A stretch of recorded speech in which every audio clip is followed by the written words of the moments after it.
Well, OK, let's talk to Julie in Somerset. At the moment, Farage has got his eyes on number 10, Julie. What do you think?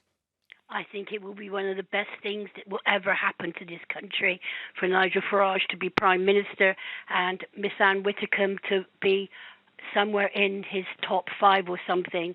We had to sit back and watch the Conservatives ruin the NHS. And Anne Widdecombe did say on one of your programmes before that she would sort it out.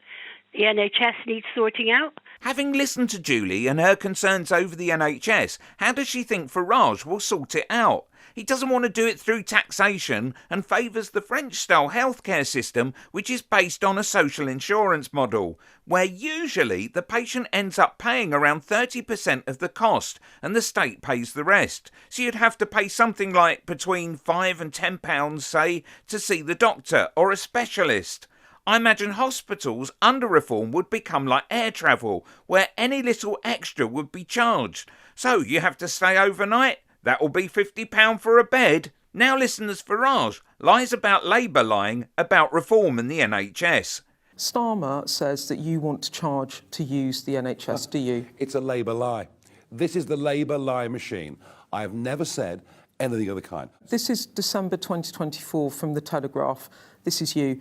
The funding of the NHS is a total failure. The French do it much better with less funding. There's a lesson there. If you can afford it, you pay. If you can't, you don't. It works incredibly well.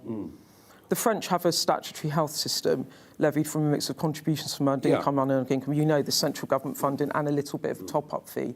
That's what's made Labour or allowed Labour to levy this charge. Well, if Labour are upset that the rich might have to pay for healthcare, I find that a very odd position for it to be in. Just to be clear, do you want it still funded through general taxation, or you think you need to look at the funding model? I do not want it funded through general taxation. Right, okay. It doesn't work. Click here for Andrea Jenkins squirming during an interview where she is asked a common sense question.